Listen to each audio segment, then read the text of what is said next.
Hello जी, स्वागत है आप लोग का फिर से वही स्टूडेंट बोर्ड के चैनल पे। ठीक है। आज हम लोग क्या देखने वाले हैं, तो आज हम लोग देखने वाले हैं क्लास 9 का। देखिए, क्लास 9 का क्या देखने वाले हैं, मैथ का सब्जेक्ट देखने वाले हैं, मैथ का चैप्टर देखने वाले हैं। कौन सा? तो चैप्टर 8 देखने वाले हैं, congruence of triangle and inequalities of a triangle. ठीक है, इसको इनइक्वालिटीज ऑफ अ ट्रायंगल भी कहते हैं। देखो, इस चैप्टर को हम लोग इसलिए नहीं पढ़ते हैं क्योंकि हमको इससे ज्ञान होता है। मैथ का कोई भी चैप्टर हो, हमको इसलिए नहीं हम उसको पढ़ते हैं कि ज्ञान हो सके। ठीक है, हम लोग उसको लाइफ में ज़रूर इस्तेमाल करते हैं एक न एक बार। ठीक है, और कॉन्ग्रुएंस जो है ये हम लोग हर दिन इस्तेमाल करते हैं, हर जगह इस्तेमाल करते हैं। ठीक है, देखो कैसे। पहला बात बाबू कि कॉन्ग्रुएंट होता क्या है वो देखेंगे। ठीक है, देखो कॉन्ग्रुएंट होता क्या है वो देखेंगे। दूसरा, why we need to study congruency, congruency को पढ़ने का जरूरत हम लोगों को क्यों है। ठीक है, अपने लाइफ में पढ़ने का जरूरत क्यों है, सिर्फ मैथ बनाने के लिए जरूरत है पढ़ने का, या फिर लाइफ में भी इस्तेमाल होता है, वो भी देखेंगे। और तीसरा है what method of representation, representation का मेथड देखेंगे कि हम लोग सीखेंगे कैसे और अपने कॉपी में लिखेंगे कैसे। ठीक है, देखो पहला बात कि कॉन्ग्रुएंट होता क्या है। कभी कॉन्ग्रुएंट होता क्या है देखे हो, एक छोटा सा एग्जांपल लेते हैं। क्या लेते हैं? A4 पेपर देखे हो, A4 पेपर। A4 पेपर मेरे पास है, अभी नहीं है। ठीक है, हाँ है, एक मिनट। देखो ये है A4 पेपर। ठीक है, A4 पेपर, एक बार एगो एगो A4 पेपर ले लो। ठीक है, एक A4 पेपर हम लेते हैं। ठीक है, इसका नाम लिखते हैं A4 पेपर। A4 पेपर ले लिए। अब एक और A4 पेपर लेते हैं इसी के साइज का। ठीक है, इसी के एक और A4 पेपर लेते हैं। अब देखिए ये दूगो A4 पेपर जो था, देखिए ये दूगो जो A4 पेपर था, ये पहला A4 पेपर, मान लीजिए एक और A4 पेपर मेरे पास आ जाए। ठीक है, ये दोनों A4 पेपर को अगर हम इस A4 पेपर को इसके ऊपर, इस वाले A4 पेपर के ऊपर, फर्स्ट एंड सेकंड, फर्स्ट वाले को हम सेकंड के ऊपर या सेकंड वाले को फर्स्ट वाले के ऊपर रख के देखिए तो क्या दिखाई देगा बाबू? दिखाई सिर्फ देगा ये, अगर सीधा रख के देखेंगे तो क्या दिखाई देगा? दिखाई ये देगा कि इन दोनों में से कोई एक दिखाई देगा। या तो हम इसके ऊपर रखेंगे तो ये दिखाई देगा, या तो इसके ऊपर ये रखेंगे तो ये दिखाई देगा, या फिर आगे से देखेंगे तो ये दिखाई देगा और पीछे से देखेंगे तो ये दिखाई देगा, है ना। तो यानी कि कहने का मतलब कि इन दोनों को अगर हम ऊपर में रखें या फिर सामने सामने रखें तो कोई एक पेपर दिखाई देगा हमको, है ना। कोई एक A4 पेपर दिखाई देगा, दिखाई देगा ना, कोई एक साइड में से कोई एक दिखाई देगा, है ना। तो एक बात बताओ, कैसे ऐसे हुआ? ऐसे हुआ कैसे? तो सर A4 पेपर का साइज सेम था तभी ना। एक बात बताइए, आपके पास दो मार्कर या फिर कोई दो ऑब्जेक्ट है जो सेम साइज का हो और आपको हम कह दें कि ऐसे और सामने एकदम दिखाए, तो या तो एक मार्कर दिखाई दे रहा होगा। क्यों? क्योंकि या तो एक कंपनी बनाया है, एक कंपनी, एक साइज, इसका सर्कल सेम, इसका लंबाई सेम, सब चीज सेम, तो क्या है ये एकदम एक दिखाई देगा। तो कह रहा है कि जिसका, यानी कि इसका शेप क्या है, इसका शेप सेम है तभी तो, और इसका साइज सेम है। ठीक है, क्या है? सेम है, तभी ना हम लोग को किसी एक का दिखाई पड़ रहा है। समझ में आ रहा है? यानी कि कॉन्ग्रुएंट कैसा होता है? सेम इसका साइज होता है और इसका शेप होता है। यानी कि जिस फिगर का साइज और शेप बराबर हो उसको हम क्या देखेंगे? कॉन्ग्रुएंट कहेंगे। समझ में आया? कॉन्ग्रुएंट किसको कहेंगे? जिस फिगर का शेप और साइज बराबर हो उसको क्या कहेंगे? कॉन्ग्रुएंट कहेंगे। समझ में आया? समझ में आ गया। देखो शेप एंड साइज बराबर है तो सिर्फ A4 पेपर को ही नहीं, और भी कुछ एग्जाम्पल लेते हैं। जैसे एक एग्जाम्पल और लो, क्या, एक लाइन लेते हैं, ठीक है, एक हम लाइन लेते हैं। अब देखिए कि इसका शेप और साइज बराबर है, इसका शेप और साइज बराबर है। कहोगे शेप पे साइज नहीं है इसका, सही बात है। तो A और B मान लेते हैं, इसको C और D मान लेते हैं। क्या ये कॉन्ग्रुएंट है बाबू? कॉन्ग्रुएंट है? अब बताइए, देखिए इसमें हम लोग लाइन को देखेंगे कि लाइन सेम है कि नहीं है। अगर इसको ऐसे रखे फिर, या फिर इसको ऐसे रखे तो दोनों सेम है कि नहीं? बिल्कुल है। ये A मान लीजिए, इसको Z मान लीजिए, इसको Z मान लीजिए, इसको Q मान लीजिए, इसको P मान लीजिए, इसको R मान लीजिए, सेम है। यानी कि ये दोनों को अगर हम सामने सामने रखें तो क्या दिखाई देगा? कोई एक दिखाई देगा, दिखाई देगा ना। ये क्या है, हमारा कॉन्ग्रुएंट है? जी सर, कॉन्ग्रुएंट है। इन दोनों को देखिए, इन दोनों को अगर हम सामने सामने रखें तो क्या ये सामने सामने में किसी एक को दिखाई देगा? आगे से देखेंगे तो ये, और पीछे से देखेंगे तो ये। तो क्या ये कॉन्ग्रुएंट है? जी हाँ सर, कॉन्ग्रुएंट है। ठीक है, कॉन्ग्रुएंट है। अब देखिए, कॉन्ग्रुएंट तो समझ में आ गया कि जिसका सेम शेप एंड साइज होता है, ठीक है। अब एक बात बताइए कि क्या हम कॉन्ग्रुएंट को अपने लाइफ में इस्तेमाल करते हैं? अपने लाइफ में इस्तेमाल करते हैं? हाँ सर, इस्तेमाल तो करते होंगे थोड़ा थोड़ा। कहाँ इस्तेमाल करते हैं? कभी आप लोग वो देखे हैं, घर बना हुआ, घर बना हुआ देखे हैं? हाँ बिल्कुल देखे हैं। तो उसमें जो ब्रिक्स लगे होते हैं, क्या वो सेम शेप के होते हैं कि साइज अलग अलग होता है? ये बताओ। शेप साइज इसका अलग अलग होता है या एक होता है? एक होता है। क्यों? अगर ये शेप अलग अलग होगा तो हमारा घर कैसे बनेगा? अगर हमारा घर ऐसा बन रहा होता है सीधा, तो कैसा बनेगा? कभी ऐसा बनेगा, कोई ऐसा बनेगा, कोई ऐसा बनेगा। यानी कि हम लाइफ में देखें तो हमारा ईंट भी एकदम शेप साइज में है ना। अच्छा, ये स्टेबिलिटी देता है हम लोगों को, क्या देता है? ठीक है, स्टेबिलिटी देता है। अब देखिए, स्टेबिलिटी देता है तो एक बात बताइए, इसको हम लाइफ में कैसे इस्तेमाल करेंगे? लाइफ में ऐसे इस्तेमाल करेंगे हम लोग, जब हमारे पास पैसा आ जाता है, जब हमारे पास क्या आ जाता है, तो हमारा नौकरी हो जाता है, जब हमको क्या हो जाता है, घर बन जाता है, तो एक स्टेबिलिटी मिल जाता है कि हाँ हमारे पास अब सब चीज़ एक लेयर बाय लेयर आ गया। पढ़ाई भी कर लिए, पास भी हो गए, घर भी हो गया, नौकरी भी हो गया, और अब स्टेबिलिटी हमको चल रहा है, सही है। वैसे ये भी स्टेबिलिटी देता है, दीवार को देता है ना। अच्छा, एक बात बताइए, एक और, हम अपने ह्यूमन बॉडी को देखते हैं, ठीक है। ये हमारा क्या है? चेहरा है, ये हमारा चेहरा है, ये हमारा बॉडी है, ये हमारा हाथ है, और ये हमारा पैर है। एक बात बताइए, हमारा जो शरीर है अगर हम इसको बीच से डिवाइड करें, इससे बीच से डिवाइड करें, तो क्या ये सेम है? जितना ये हाथ लंबा उतना ये हाथ लंबा, है ना। इसके इस साइड का साइड, लेफ्ट का साइड और राइट का साइड दोनों सेम है। यानी कि हमारे लाइफ का, हमारे बॉडी का हम लोग हर जगह पे कॉन्ग्रुएंसी देखते हैं, ठीक है।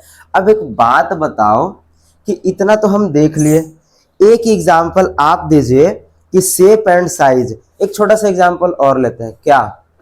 कॉइन का। कॉइन देखे हो? कॉइन, घर में कॉइन होगा जरूर, बिल्कुल देखना। एक कॉइन लीजिए और एक और कॉइन ले लीजिए, ठीक है। इन दोनों कॉइन को अगर लाइफ में देखें तो दोनों कॉइन को अगर हम एक साथ अगर जोड़ के रखते हैं, कैसे करके जोड़ के रखते हैं, तो समझ में आएगा बाबू कि अगर आप सामने से देखते हैं कॉइन को तो आपको एक कॉइन दिखाई देगा, ठीक है। कैसा? ऐसा, ठीक है, एक कॉइन दिखाई देगा ऐसा, ठीक है। मान लीजिए कि एक कॉइन है, एक दो कॉइन है, अगर इसको हम ऐसे सीधा रख के शेप आपको दिखाएं तो क्या दिखाई देगा, सिर्फ आपको एक कॉइन दिखाई देगा, ठीक है। वही हमारे लाइफ में एक कॉइन और हमारे लाइफ में, या फिर हमको जरूरत है कॉन्ग्रुएंसी का, ठीक है। जरूरत क्यों पड़ा है, क्योंकि हमको स्टेबिलिटी देता है, हम पता कर सकते हैं कि हाँ हमारे पास कॉन्ग्रुएंसी है, हम सीधा रह सकते हैं कि नहीं रह सकते हैं, ठीक है। अब मेथड ऑफ रिप्रेजेंटेशन, बहुत तरीका होता है, देखिए लाइन पहला, ठीक है। अब एक आध गो और होता है, क्या, ट्रायंगल, और एक और होता है, एक और क्या होता है, तो एक और होता है एंगल, क्या, एंगल। इसको लाइन, एंगल और ट्रायंगल के बेसिस पे भी हम लोग बांट सकते हैं और देख सकते हैं। अभी हम लोग देखे थे थोड़ा देर पहले कि कॉन्ग्रुएंसी होता क्या है, कॉन्ग्रुएंट होता क्या है, उसमें हम लाइन को डिफाइन किए थे। देखिए लाइन को बताए थे ना इसमें कि हाँ सर ऐसा होता है और ये हमारा कॉन्ग्रुएंट है, तो यही वाला लाइन क्या है, हमारा कॉन्ग्रुएंट है, ठीक है। दिख गया, समझ आया। ये सीधा सीधा जो लाइन गया है, अगर मान लीजिए कि ए है, बी है, सी है और डी है, तो कह देंगे कि measure of congruent, measure of line A is equal to measure of angle A B, यहाँ सी डी, ठीक है, समझ रहे हो। अब देखो, जब हम एक चीज देख ली, लाइन तो देख लिए, अब एंगल देख लेते हैं। एंगल कैसे देखेंगे, देखिए एंगल के लिए इसी को हम लोग क्या करते हैं, एंगल बना देते हैं। देखो एक एंगल ये लिए और एक एंगल ये ले लिए, इसको ले लिए और इसको ले लिए, ठीक है। अब इसमें हम लाइन नहीं देखेंगे कि ये लाइन है और ये लाइन है हमारा, ठीक है, ये नहीं देखेंगे कि ये लाइन है और ये लाइन है, नहीं। अब हम इसमें देखेंगे एंगल, ठीक है। जब आप कंपास से नापेंगे तो आपको समझ में आएगा बी और इसको ए ले लेते हैं, ठीक है। तो आपको समझ में आएगा कि अगर ये 60 डिग्री का बन रहा है, अगर ये 60 डिग्री का बन रहा है, तो ये सामने वाला भी अगर 60 डिग्री का बनेगा, अगर ये भी 60 डिग्री का बनेगा, तो ये दोनों सेम है। यानी कि अगर इसको इस पे रख दिया जाए या फिर इसको इस पे रख दिया जाए तो क्या दिखाई देगा, दिखाई हमको सिर्फ कोई एक देगा, या तो बी दिखाई देगा या तो ए दिखाई देगा, दोनों में से कोई एक दिखाई देगा हमको, ठीक है। तो अगर ये बराबर है तभी ये दिखाई देगा, ये याद रखिएगा। यानी कि एंगल में हम ये लिख सकते हैं, अगर ये बराबर है तो क्या लिख सकते हैं कि measure of angle B is equal to measure of angle A. समझ में आया, समझ में आ रहा है, बिल्कुल एकदम समझ में आ रहा है। चलिए इसी पे आप एक छोटा सा और क्वेश्चन बना के दिखा दीजिए। चलिए देखिए एक छोटा सा एग्जाम्पल या फिर छोटा सा आपके लिए क्वेश्चन दे रहे हैं आपको कि एक एंगल आपको पहचानना है, ए बी सी और एक एंगल एक्स वाई जेड। बताइए ये भी ले रहा है 45 डिग्री, मान लीजिए 45 डिग्री, और ये भी ले रहा है 45 डिग्री। क्या ये कॉन्ग्रुएंट है, बताइए क्या ये कॉन्ग्रुएंट है। और अगर कॉन्ग्रुएंट है तो कैसे लिखेंगे इसको, लिख सकते हैं कि मेजर ऑफ एंगल क्या, ए बी सी, यानी कि B A C is equal to measure of angle कौन सा, Z X Y, Z X and Y. समझ में आ रहा है, बिल्कुल एकदम ऐसे ही लिखेंगे, ठीक है। अब इमेजिन कीजिए, एक बात बताइए, अब मान लीजिए इमेजिन कीजिए कि हमारे पास ये सब चीज है, ठीक है, सब चीज हमारे पास ये सब चीज है, और हमको ये नहीं दे रखा होगा, ये 45 डिग्री नहीं दे रखा होगा, तो क्या आप बता पाएंगे कि ये बराबर है कि नहीं है। ये दोनों एंगल बराबर है कि नहीं है, इसके लिए आप किस चीज का इस्तेमाल करेंगे सर? इसके लिए हम किसका इस्तेमाल करेंगे? तो कंपास का इस्तेमाल करेंगे, ठीक है। और क्या करेंगे? चेक करेंगे कि क्या ये बराबर है कि नहीं है, ठीक है। अब देखिए, इतना तो आप समझ गए। अब एक बात बताओ कि ये ट्रायंगल का होता है, इस ट्रायंगल को हम कैसे समझे कि एक और ट्रायंगल है, ट्रायंगल में कॉन्ग्रुएंट है कि नहीं है? बताओ। देखो, एक और ट्रायंगल लेते हैं, एक ट्रायंगल हम ये लिए हैं और एक ट्रायंगल हम ये लिए हैं, ठीक है। ये आपका हो गया, ये भी हो गया, ये हो रहा है, इसमें से एक ये हो गया और एक ये हो गया। चलिए अब ट्रायंगल देखते हैं। एक बात बताओ, ये एक ट्रायंगल लिए है और ये एक ट्रायंगल लिए है, ये ध्यान मत देना कि ये छोटा है ये बड़ा है, क्यों? क्योंकि बनाने में कभी आप साइज एंड लो साइज या फिर स्मॉल साइज या बिग साइज हो जाता है। अगर इसको मानते हैं ये ए है, ये बी है, ये सी है, ये डी है, ये ई है और ये एफ है, ठीक है। अब एक बात बताओ कि कैसे पता चलेगा कि ये साइड और ये साइड सेम है, ये साइड और ये साइड सेम है और ये साइड सेम है और ये साइड सेम है और ये साइड सेम है? कैसे कैसे पता चलेगा, ठीक है। या फिर ये वाला एंगल बराबर है इसके और ये वाला एंगल बराबर है इसके और ये वाला एंगल बराबर है इसके? एक सिंपल सा फंडा है, बताओ कैसे पता चलेगा? हाउ, जस्ट इन केस कैसे आप पता करोगे बताओ? देखो, हम वो करेंगे, हम थोड़ा देर पहले आपको बताए थे, क्या बताए थे कि इसका साइज एंड शेप सेम होता है। तो देखेंगे कि इसका शेप एंड साइज सेम है कि नहीं, इसको उठा के यहां रख देंगे या इसको उठा के यहां रख देंगे। अगर हमारे पास दो ट्रायंगल होगा तो इसको उठा के हम यहां रख देंगे और इस या तो इसको उठा के यहां रख देंगे या तो इसको उठा के यहां रख देंगे। तब हमको पता चल जाएगा कि ये वाला इसके बराबर है, ये वाला इसके बराबर है और ये वाला इसके बराबर है, ठीक है। इतना तो पता चल गया। अब एक बात बताओ, जब पता चल ही गया है तो इसको लिखेंगे कैसे, ठीक है। अब लिखेंगे कैसे? अब देखिए, कॉन्ग्रुएंट को लिखने के लिए अगर पता करना हो या फिर लिखना हो कि कॉन्ग्रुएंट या फिर सेम है या बराबर है, ठीक है, तो उसके लिए हम क्या करेंगे, ठीक है। तो उसका एक क्या होता है बाबू, इसका एक सिंपल सा सिंबल होता है। क्या सिंबल? इसको क्या कहते हैं? इस सिंबल को इज इक्वल टू दे देंगे, ठीक है। और इज इक्वल टू देने के बाद एक उल्टा सा एस बना देंगे, उल्टा सा एस बना देंगे। ये हमारा कॉन्ग्रुएंट का सिंबल है। तो हम क्या लिखेंगे? लिखेंगे या तो हम ऐसे लिख सकते हैं, measure of a triangle A B C, triangle A B C is equal to measure of angle D E and F, ठीक है। ये तो लिख दिए। ऐसे भी लिख सकते हैं, क्या कैसे लिख सकते हैं?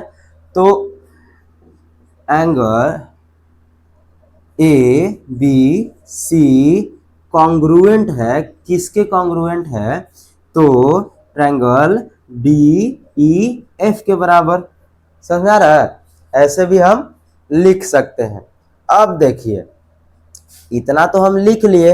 अब एक बात बताइए कि अगर सर हमारे पास ट्रायंगल ना रहे, ट्रायंगल ना रहे, ट्रायंगल ना रहे और सिर्फ ये दे रखा हो, सिर्फ ये दे रखा हो, तो इससे क्या क्या पता चल जाता है ट्रायंगल के बारे में, वो देखिए। एक बात बताइए, अगर हमारे पास सिर्फ ये दे रखा होगा तो पहला बात कि ट्रायंगल है तो इसका साइज पता चल रहा है। तो साइज देखिए क्या है, साइज अगर कहे कि triangle A B is equal to D E, ये पता चल गया, ठीक है। अब और क्या पता चल रहा है? तो triangle B C is equal to E F. समझ में आ रहा है? अब देखिए एक और क्या पता चलेगा, एंगल ए सी, ये वाला, पहला ये देखे फिर ये देखे, अब ये देखिए A C is equal to sorry equal to देना था ना, ठीक है, इक्वल टू क्या होगा DF। ये पता चल गया आपको सर? एकदम पता चल गया। अब बताइए हमको कि एंगल कैसे पता करेंगे। ठीक है, एंगल वो देख लेते हैं कैसे। जब ये तीनों सेम था तो ये भी सेम होगा। ठीक है, एंगल देख लेते हैं। एंगल कैसे पता करेंगे? Angle A B is equal to D E लिख सकते हैं, क्योंकि जब ये सेम था, साइज सेम है, तो एंगल भी सेम होगा। तो लिखिए angle A B is equal to D E, angle B C is equal to angle E F, and angle A C is equal to what? D F. ठीक है, एक बात बताओ, क्या हम इसको ऐसे लिखे हैं तो ये तो निकल गया। अगर हम इसको थोड़ा सा भी मिस्टेक करेंगे तो पूरा गड़बड़ा जाएगा। कहाँ मिस्टेक नहीं करना है, ये बिल्कुल नेम को सही लिखना है। जहां एंगल बन रहा है वहां पे आपको बीच में लिखना है, जहां एंगल बन रहा है वहां ई को बीच में लिखना है। ये आप जानते होंगे। अगर मान लीजिए किसी ट्रायंगल को लेते हैं, छोटा सा ये, तो इसको कैसे लिखेंगे? ए बी और डी है, तो क्या लिखेंगे? ऐसे लिखेंगे ना, एंगल ए बी या डी, ऐसे लिखेंगे। ये लिखेंगे, ये बिल्कुल सही है। ऐसे तो नहीं लिखेंगे ना कि एंगल बी डी ए। अगर ये लिखेंगे तो ये गलत हो जाएगा, क्योंकि इसके कारण अगर एक वर्ड भी अगर डी के जगह ई हो जाता है और ई के जगह डी, तो ये भी खत्म और ये भी खत्म। समझाया? तो आज हम लोग देख लिए हैं कि लाइन, एंगल और ट्रायंगल, ठीक है, लाइन, एंगल और ट्रायंगल क्या होता है, और ये समझ में आ भी गया होगा आपको। ठीक है, अगर कुछ दिक्कत है, समझ में नहीं आ रहा है, तो आपके पास क्या है, तो आप एक काम कीजिएगा, कमेंट कर दीजिएगा। ठीक है, और बताइएगा कि कहाँ दिक्कत है। ठीक है, और एक छोटा सा काम करिएगा, आप अब अपने दोस्तों को शेयर कर दीजिएगा कि देख भैया आ गया है ये। ठीक है, पर डे इसका लेक्चर होने वाला है। ठीक है, आज हम लोग क्या देख लिए, तो बेसिक देख लिए। अब हम लोग कल देखेंगे क्या, कल थोड़ा मिनिमम देख के और क्वेश्चन पे चले जाएंगे। ठीक है, तो आज के लिए इतना ही, मिलते हैं नेक्स्ट वीडियो में। ठीक है।